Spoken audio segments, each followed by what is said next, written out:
Iran, the ancient superpower. Few regions have confounded, confused, or captivated the world as much or as long as the Middle East. Sitting at the crux of Eurasian trade for thousands of years, Persia was ancient Greece's existential threat. Carthage and Phoenicia traded, raided, and warred with Rome. The Moorish conquest of Spain, the Crusades, the Silk Road, the spice trade, the Ottoman Empire, the global war on terror. Part of the reason the Middle East features so prominently and so often in Western war is that it is right there. Athens and Rome had more contact and arguably more in common with the world of the Eastern Mediterranean than they ever did or would with Berlin, Paris, or London. Like it or not, this region is a central piece of the West's collective cultural history. Another reason is money. Before deep-water navigation, much of the trade between Europe and Asia relied on routes through the Middle East. For the relatively short historical period of steam travel and coal, the region languished, until the discovery of oil. The dissolution of empires and the massive injection of wealth into countries built literally on sand made everyone who relied on fossil fuels a party to the sometimes esoteric and often violent disputes that still define the region today. As hard as it is to believe, the American-led order has kept most of these disputes limited to a slow burn. As the United States started to step back from the world stage, the Middle East was the first to descend into disorder, and the region has precious little in the way of stability to look forward to.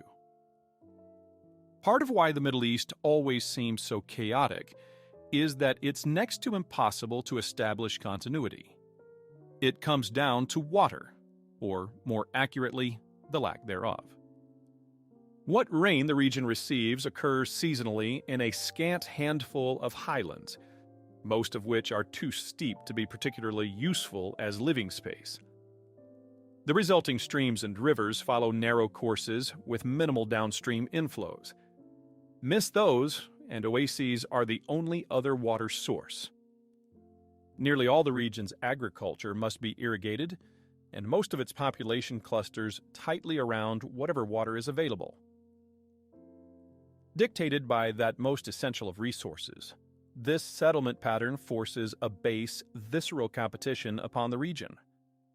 One seasonal hiccup in the delicate water supply, and local civilizations are forced into a blizzard of raiding and counter-raiding. Civilization falls apart.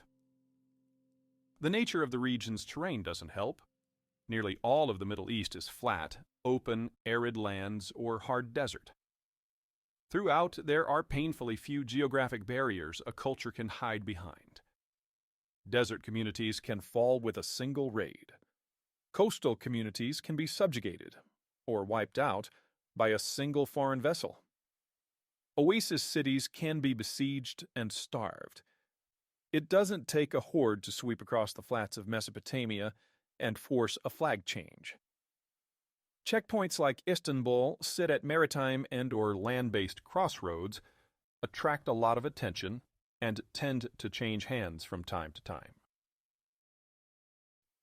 Iran is different in every conceivable way, but it all boils down to one factor. Populated Iran is a fused, sprawling mountain system. Iran's Zagros mountain chain fills the country's entire southwestern third, while the Elburz dominates the northern third. The contemporary capital of Tehran sits on a plateau where the two chains meet.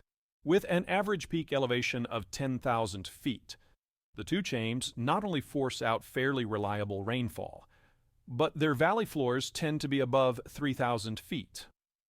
Unlike nearly everywhere else in the region, it actually rains in Iran, where people live, and that changes everything. Direct rainfall enables agriculture without necessarily requiring irrigation. Lower labor requirements free workers to do other things, like going to school or practicing a trade or waging war. Culture here has roots stretching back 5,000 years. Non-living has other advantages. Anyone wanting to invade Iran must fight their way uphill into the Persian core and batter through every single mountain line. This defensibility shapes Persia's participation in international affairs. Iran isn't a destination, but instead a nut of difficult territory that must be bypassed by those in Asia or Europe who want to trade with each other. Since passing through Persia is so difficult, trade in all areas tends to flow around Persia whenever possible, preferring either the dangerous, open, pirate-ridden seas of the Persian Gulf and the Red Sea, or the flatland routes through brigand-rich Central Asia. The only exception is the Silk Road. Persia did play host to one major route. From the Central Asian steppes and deserts, traders would enter Persia from the northeast and drop down to Persia's coastal strip on the southern shore of the Caspian Sea. Take a look at Google Earth. It's the only flat green place in the country.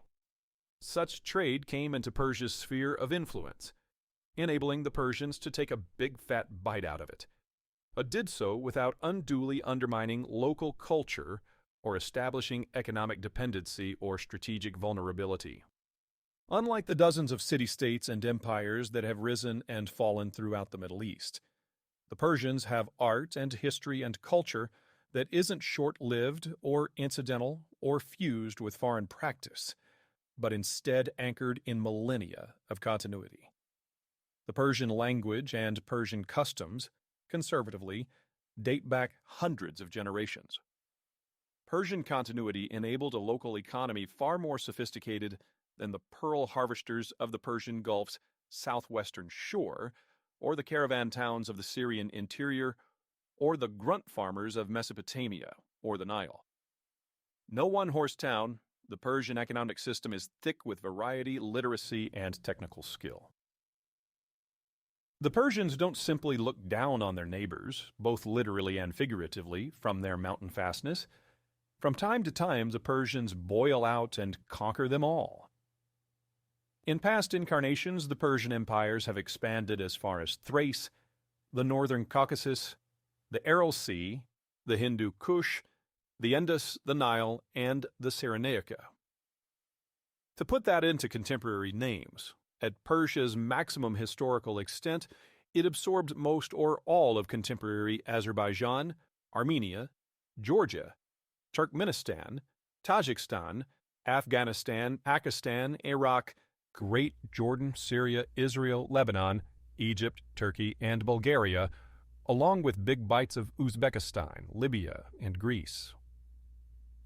The Persians have had their highs and lows, just like everyone else, but most notable is the fact that the lack of local competition met with the Persian empires of the past didn't so much rise and fall as expand and contract. Only on rare occasions did the Persian core itself fall. Today the Persians are under only their seventh governing system since the rise of the Achaemenid Empire. Americans, who are still on their first governing system, might feel a bit smug at that, but that Achaemenid Empire first rose 26 centuries ago.